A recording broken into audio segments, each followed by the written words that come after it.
quisiera comenzar trayendo aquí, en este ciclo que forma parte de la implementación de la Ley Micaela en el CIN, dos conceptos que son dos conceptos clásicos del campo de los estudios sobre género y del movimiento feminista, que pretenden explicar los obstáculos con los que se encuentran las mujeres para acceder a cargos, a puestos de mayor jerarquía o mayor responsabilidad en los campos ocupacionales en los que se desempeñan. Esos conceptos son, por un lado, el de techo de cristal. Techo de cristal es una metáfora que alude a un fenómeno según el cual habría una suerte de barrera sociocultural que actúa invisibilizadamente y que impediría el crecimiento profesional de las mujeres dentro de las instituciones, restringiendo el acceso de las mujeres a puestos de trabajo de mayor jerarquía o de mayor responsabilidad o puestos de toma de decisiones, a pesar de estar igualmente preparadas que los varones. Por otro lado, hay un segundo concepto que es complementario a este, que también es una metáfora, es la del suelo pegajoso, que daría cuenta de que la precariedad o los bajos niveles de responsabilidad de los trabajos mayormente tomados por las mujeres son consecuencia de las mayores responsabilidades domésticas y de cuidado, que implican una inversión de tiempo que impediría despegar en el crecimiento profesional. Estos dos conceptos tienen, por supuesto, su contracara, y no quiero dejar de decir aquí que su contracara no es otra que el sostenimiento de la cultura del privilegio masculino. Cuando hablamos de privilegio, decimos que el acceso a un bien o a una posición de alta valoración social está restringida a un sector, y que ese sector restringido accede a ese bien o a esa posición a costa de otros. Esto es lo que constituye centralmente un privilegio, y en este caso vamos a sostener a costa de otras. Por supuesto, el sostenimiento de los privilegios no radica en las voluntades individuales, sino que el sostenimiento de este sistema de privilegios masculinos reside en un sistema que sostiene y asegura de alguna manera el sostenimiento de formas de desigualdad, de discriminación y finalmente de dominación de las mujeres, que es lo que llamamos sistema patriarcal. Tendemos a pensar, quienes nos desempeñamos en las universidades, o nos gustaría pensar a los universitarios y a las universitarias, que esto en el ámbito de las universidades no sucede, no tiene lugar, en principio por dos razones. Porque producimos conocimiento, discurso crítico acerca de las distintas formas de la desigualdad y su producción y reproducción, y por otro lado porque se trata de ámbitos, en particular el ámbito académico, donde los procedimientos de acceso a los puestos de mayor jerarquía y mayor responsabilidad son procedimientos meritocráticos que medirían de alguna manera factores que no estarían atravesados, o no hay razón para pensar que estén atravesados por factores de género. Esto es, miden méritos que de algún modo son ajenos, solemos pensar o nos gustaría pensar, a las cuestiones de género, esto es, que no mide cosas que tengan que ver con el género. Sin embargo, y esto es lo que voy a tratar de sostener en esta breve charla, encontramos en el sistema universitario de una manera muy evidente algo que podríamos llamar un doble techo de cristal, no uno sino dos. En principio, un techo a la posibilidad de acceso de las mujeres a puestos de conducción y gobierno en el sistema universitario, y por otro lado, un techo también en las posibilidades igualitarias de acceso a posiciones más jerárquicas en las carreras académicas. Para referirme a esta cuestión, o para tratar de mostrar esta hipótesis, voy a dividir esta pequeña charla en tres partes. En primer lugar, quisiera muy brevemente caracterizar las trayectorias educativas de las mujeres para ver qué aspectos de estas trayectorias justificarían que en un proceso de selección meritocrática tengan menos probabilidades de acceder a puestos jerárquicos que los varones, que es lo que ocurre efectivamente en el sistema universitario. En una segunda parte me gustaría mostrar entonces cuál es son en términos efectivos las posibilidades de acceso de las mujeres, tanto en las carreras docentes como en las carreras científicas, a los puestos más altos del escalafón. Y finalmente me gustaría referirme, o voy a tratar de referirme, aunque sea brevemente, a algunas de las medidas que debemos tomar en las universidades si efectivamente queremos que nuestras instituciones aporten a construir sociedades más igualitarias. Entonces, pasando a la primera parte, quisiera presentarles algunos datos sobre las trayectorias educativas de las mujeres en la Argentina. Me parece que este es un punto importante porque alguien podría pensar que las desigualdades de acceso a puestos de mayor jerarquía en los ámbitos académicos pueden tener que ver o bien con un menor rendimiento, un más bajo rendimiento, o la existencia de indicadores de trayectorias problemáticas en la educación de las mujeres, o bien podría tener que ver con una baja proporción de mujeres en el ámbito universitario que explicaría, en todo caso, la preeminencia de los varones en su conducción y en los puestos más altos de los escalafones docentes y científicos. Me parece que un punto para empezar podría ser el de las trayectorias en el nivel secundario, porque son las trayectorias que implican cómo se distribuyen las condiciones para acceder al sistema universitario entre varones y mujeres. Si miramos algunos datos apenas en la Argentina, estoy tomando datos del relevamiento estadístico anual que hace el Ministerio de Educación de la Nación, en este caso es el del año 2018, encontramos que los dos indicadores más clásicos de problemas en las trayectorias educativas afectan predominantemente a los varones. Me estoy refiriendo a la repitencia, que afecta al 57% de los varones dentro del total de repitentes, contra el 43% de las mujeres. También al indicador de abandono, son más los varones que abandonan el nivel secundario para 2018 del total de lo que se llaman los estudiantes salidos sin pase del sistema educativo. El 55% eran varones, y estos indicadores por supuesto repercuten en la tasa de egreso del nivel secundario, que también encuentra mejores indicadores en la población femenina. De hecho, para 2018, del conjunto de los egresados de la educación secundaria,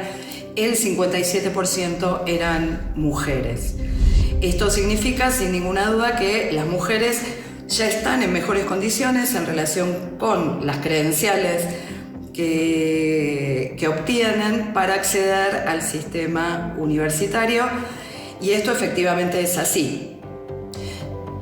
Teniendo en cuenta además que en relación con el nivel secundario no solo encontramos estos factores de rendimiento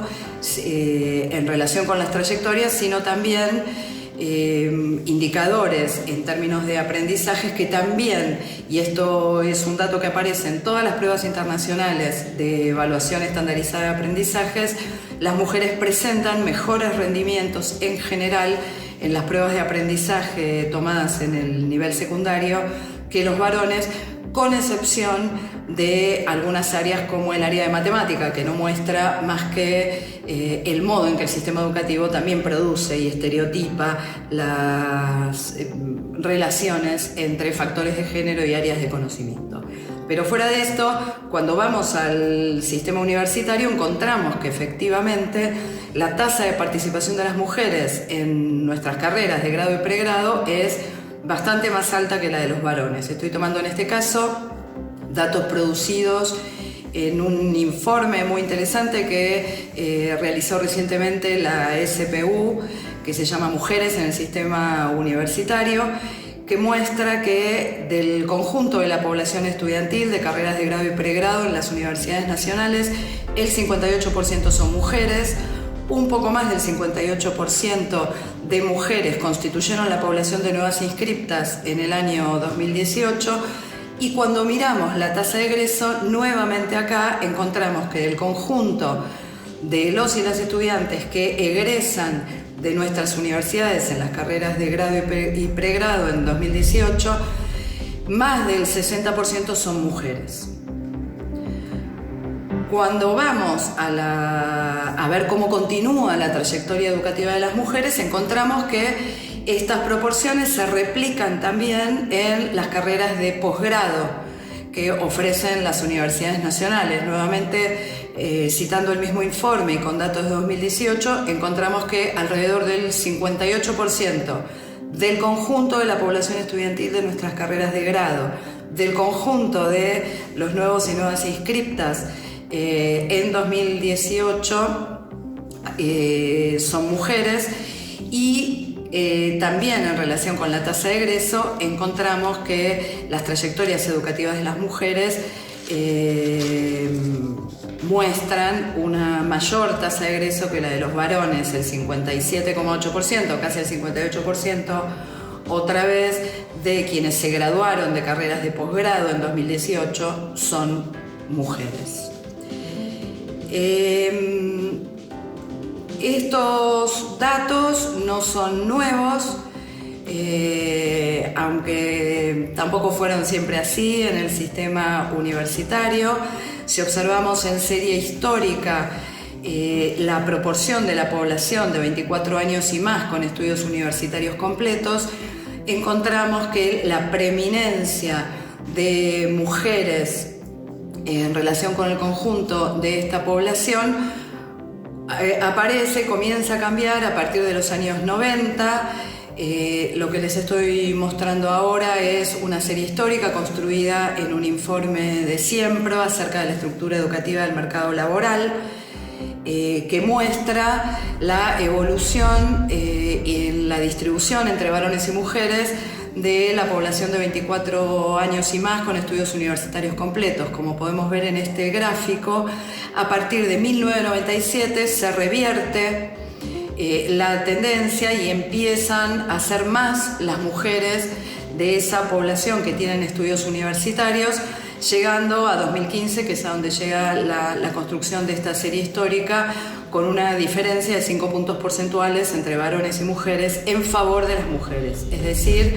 que no solo las mujeres somos más en el conjunto de la población estudiantil, tenemos mayores tasas de egreso, sino que en el conjunto de la población mayor de 24 años esto se expresa de manera bastante clara, esto es, somos más las mujeres que tenemos título universitario, esto es educación universitaria completa.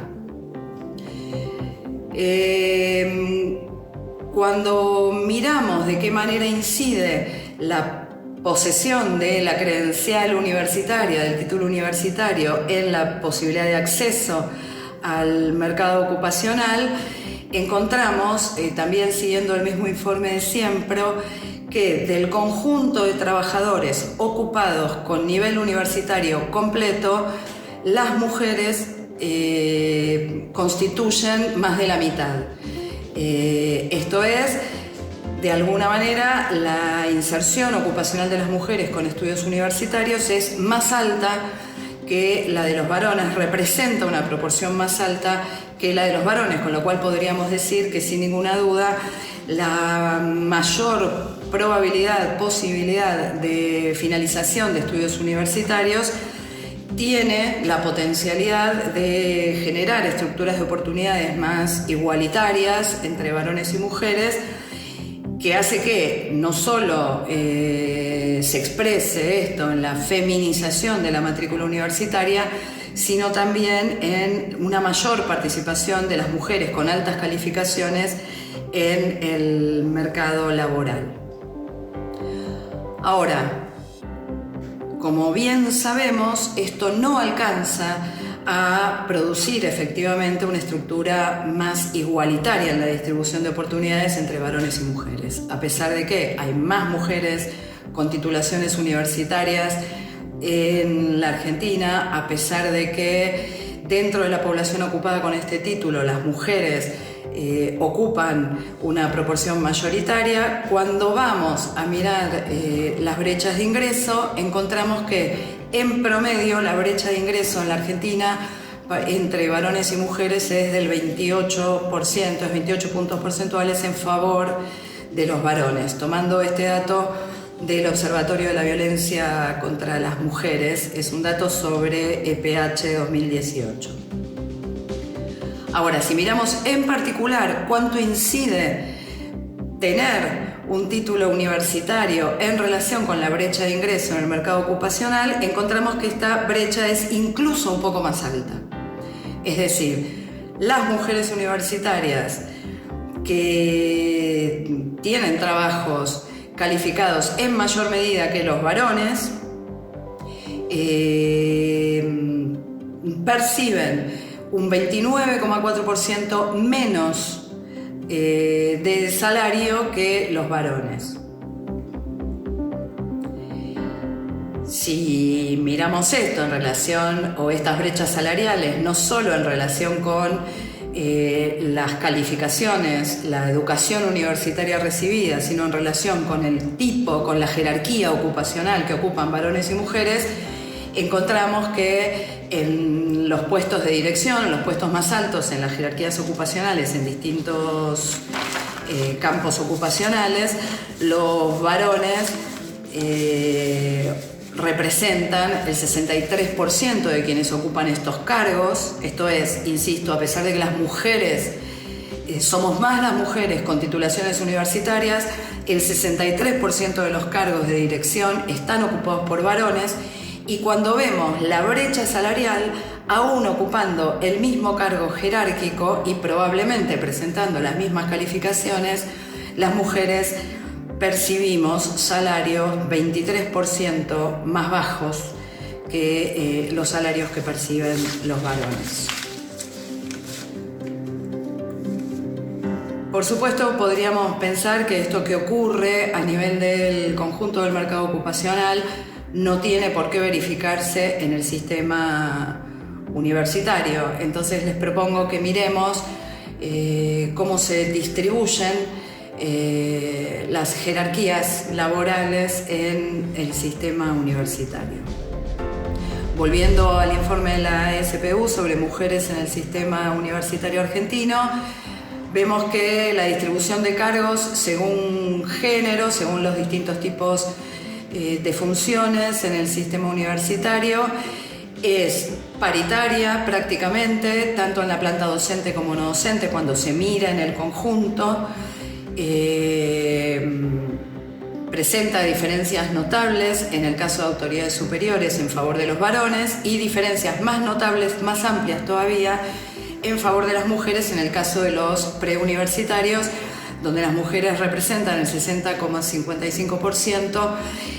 representando en este caso la tendencia del propio sistema educativo en los niveles obligatorios, en los cuales las mujeres docentes representan casi el 80%. Ahora bien,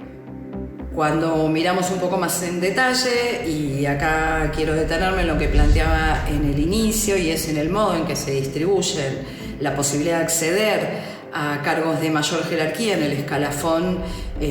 docente, en el ámbito académico, esto es, si existe o no existe un techo de cristal, encontramos, y acá tienen un gráfico que cruza las variables género y dedicación con categoría en el escalafón docente, encontramos que con independencia de la dedicación, los cargos más altos en el escalafón docente son predominantemente ocupados por varones, en algunos casos con diferencias realmente muy significativas, como es el caso de la distribución en los cargos de titular, de asociado y de adjunto con dedicación simple, donde los varones casi duplican la presencia de mujeres. Nada hasta acá en relación con, si pensamos esta distribución en relación con las trayectorias educativas de las mujeres, permitiría sacar como conclusión que las mujeres no acceden a estos cargos por falta de mérito académico, de mérito acumulado a lo largo de sus trayectorias educativas, porque como hemos visto, las trayectorias educativas de las mujeres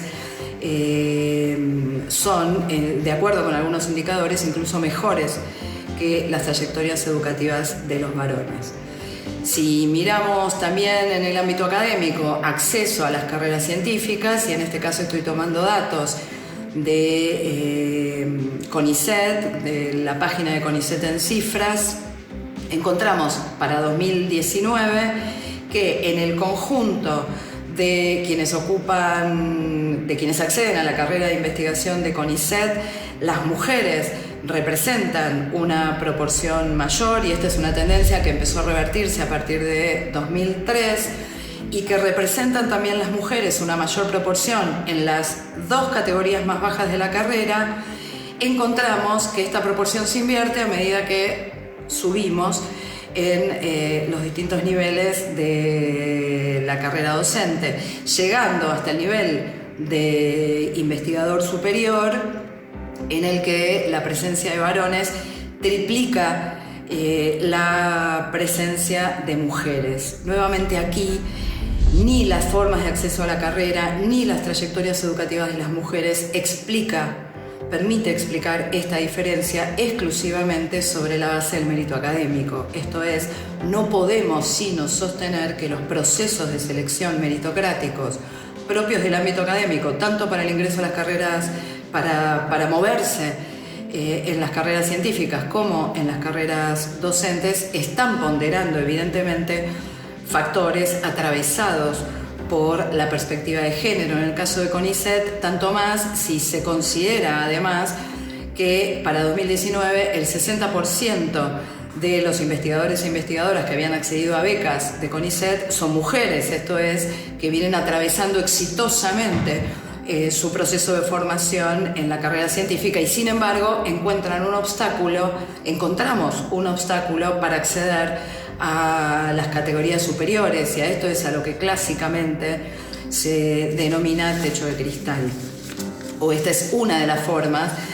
a la que me refería al inicio, en que opera, en que funciona el llamado techo de cristal. Si tuviéramos que buscar algunas explicaciones, lo primero,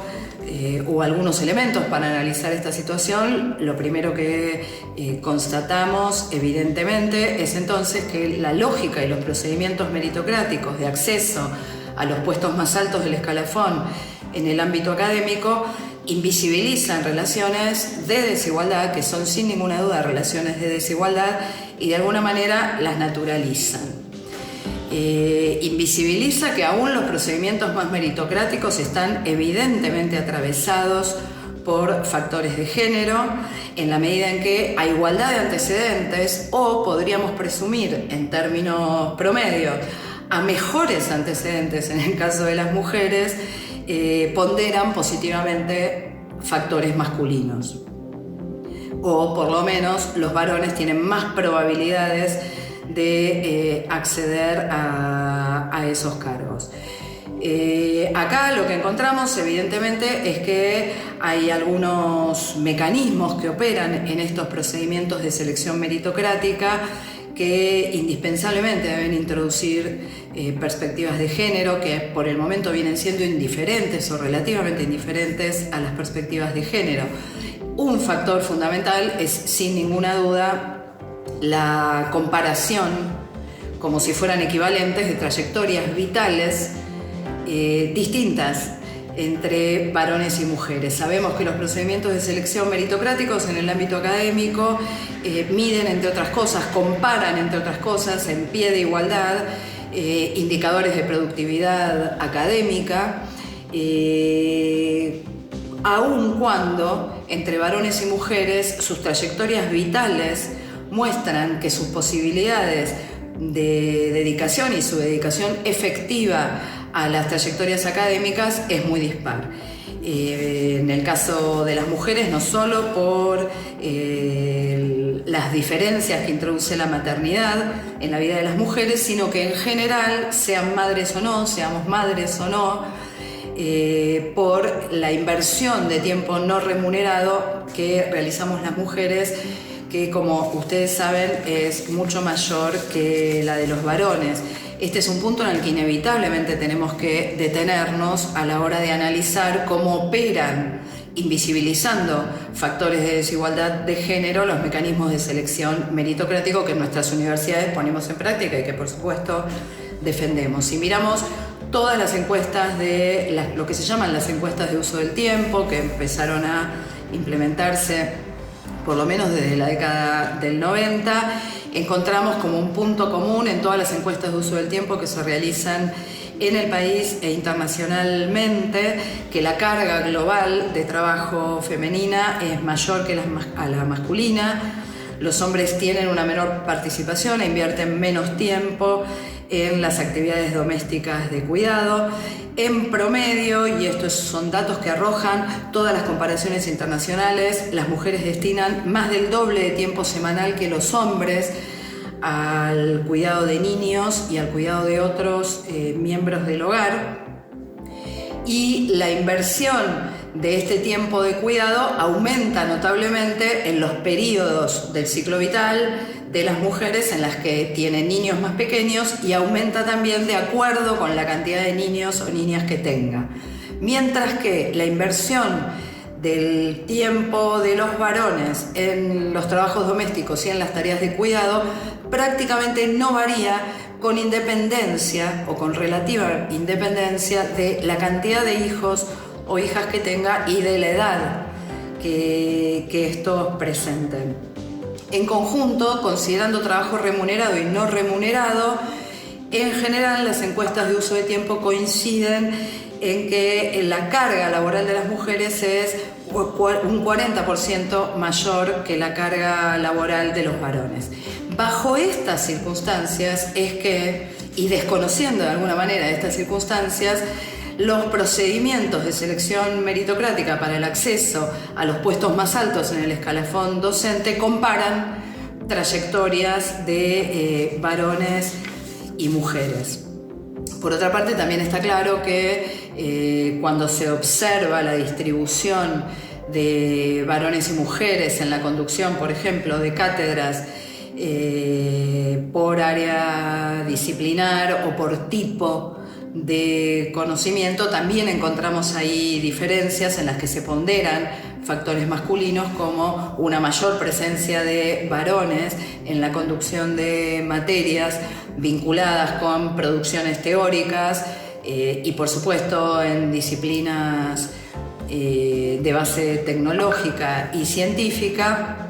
y encontramos que las mujeres que acceden a estos cargos acceden mayormente a asignaturas de base metodológica o de conocimiento aplicado a sectores,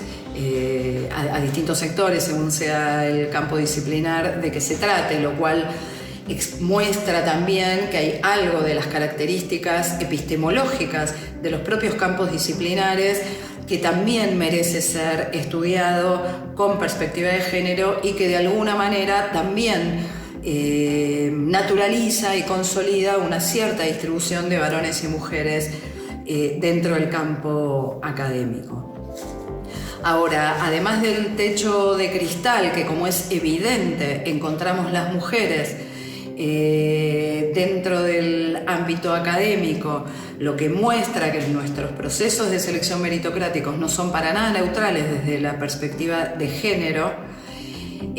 veamos cómo opera el otro techo de cristal en las universidades, que es el de la posibilidad de acceso a cargos de conducción y de gobierno en el sistema universitario.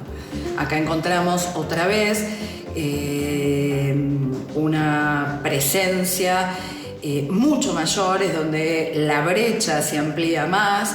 de varones en los cargos más altos de conducción de las universidades.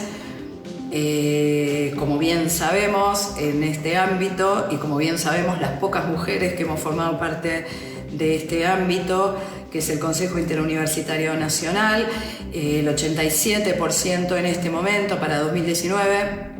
de quienes ocupan los rectorados de las universidades nacionales son varones, el 69% de quienes ocupan vicerrectorados, el 65% de las secretarías de universidad, el 66% de los decanatos y el 53% de los vicedecanatos. La distribución, en este caso de varones y mujeres, muestra probablemente la expresión más cruda, más brutal de el funcionamiento de este techo de cristal y de la consolidación de una cultura de privilegio que favorece a los varones. No hay ninguna explicación razonable ni vinculada con el mérito ni con capacidades de conducción o de gobierno que se puedan atribuir a ninguna condición de base biológica ni de ningún tipo que haga que los varones, que nos permita sostener que los varones ocupan estos cargos porque están mejor preparados para hacerlo, no solo comparando las trayectorias educativas de varones y mujeres, sino porque además estos atributos no pueden medirse a través de ningún procedimiento selectivo, sino que son sometidos al escrutinio que supone la elección democrática en las universidades. Entonces acá lo que aparece es un obstáculo en el acceso de las mujeres a la conducción política de las universidades, que está atravesado evidentemente por las mismas variables que lo están en el ámbito de la política en general, pero que, si me permiten, creo que es mucho más inaceptable que se sostengan en ámbitos en los que se supone producimos pensamiento crítico acerca de la producción de las formas de desigualdad. En el caso del acceso a los cargos de la conducción y en general el modo en que se entiende la relación de las mujeres con la política o los obstáculos que encuentran las mujeres en la participación política, también por supuesto el factor tiempo dedicado al trabajo, remunerado y no remunerado, es una variable, así como la masculinización de los estilos de construcción política, ciertos modos de la gestualidad política y de la acumulación de capital político que se convierten en un obstáculo para el ingreso de las mujeres, sumado a la persistencia de la asignación de algunos atributos propios de la infancia a la naturaleza de las mujeres. Es una asignación de atributos ancestral en nuestras sociedades patriarcales, pero son las que le asignan a las mujeres factores como la sensibilidad, la debilidad, la heteronomía, que se convertirían en obstáculos para la posibilidad de conducir o que se presentan de manera excepcional en algunas mujeres, pero no en el conjunto. Claramente aquí también tenemos la responsabilidad, especialmente quienes conducimos las universidades, seamos varones y mujeres, de buscar mecanismos que distribuyan de manera más igualitaria los puestos de conducción. Son conducciones habitadas predominantemente por mujeres que inevitablemente tenemos que leer en estos factores de discriminación como persistencia de formas de desigualdad inaceptables. Entre estas medidas, sin ninguna duda, algunas de las que ya se empezaron a implementar en muchas universidades, tenemos que seguir profundizándolas, como las normas que establecen cupos de paridad de género para la integración de órganos de gobierno en las universidades, cupos de al menos el 50% de mujeres. Decimos al menos porque lo que estamos protegiendo es el derecho de un sector que está siendo discriminado en sus posibilidades de acceso al gobierno universitario. Ninguna ley de cupo protege el privilegio masculino va a funcionar solo, por eso las políticas de cuota tienen que indicar al menos un 50% en la participación de los órganos de gobierno. Entre otras medidas que pueden empezar a permitirnos transitar este camino. Está claro que han sido las leyes de cupo a nivel de la política en general las que han promovido el acceso de las mujeres a estos cargos, y esto sin ninguna duda también va a ocurrir y ocurre en el ámbito de las universidades. Para finalizar, hay muchos pasos que venimos dando desde las universidades, que ha dado el sistema universitario en relación con este tema. Sin ninguna duda, el primer paso es el de la visibilización, también el del sostenimiento de espacios de formación en perspectivas de género, no solo como este que está teniendo lugar en el marco de la ley Micaela, que sensibiliza y forma en perspectivas de género a todos aquellos que tenemos responsabilidades de conducción y de gestión de distintas áreas de las universidades, sino también la introducción de perspectiva de género en la formación de nuestros profesionales, del área que sean, para poder contribuir a que no se siga reproduciendo el estereotipo de género a través de la propia formación que brindamos. También son pasos adelante la creación de áreas de gestión en prácticamente todas las universidades argentinas vinculadas con perspectivas de género, la aprobación del uso del lenguaje inclusivo, la revisión de las formas en que llevamos adelante nuestras estadísticas, que nos tienen que permitir romper también con los binarismos varones-mujeres e introducir también la cuestión de la transgeneridad como parte de lo que habita nuestras universidades, así como la aprobación de procedimientos de cambios de datos registrales. Son todas líneas de acción que contribuyen a que nuestras universidades puedan efectivamente contribuir a construir no solo universidades más igualitarias, sino sociedades más igualitarias. Por supuesto, todas estas medidas tienen su revés, tienen sus efectos paradojales a los que hay que estar particularmente atentos. Las políticas de cuota tienen efectos paradojales que son muy conocidos. Los protocolos frente a situaciones de discriminación o de violencia de género también muestran efectos paradojales sobre los que tenemos que trabajar, pero está claro que son pasos que es imprescindible dar para que efectivamente podamos dentro de nuestras universidades convertir el problema de la desigualdad de género en un asunto que nos es propio y que sin dudas nos atraviesa. Decimos que es nuestra responsabilidad contribuir a construir sociedades más justas y más igualitarias. El feminismo no se propone invertir las lógicas de distribución de privilegios. Lo que las perspectivas feministas y las perspectivas de género se proponen es construir más igualdad, y en esto estamos todos y todas. Muchas gracias.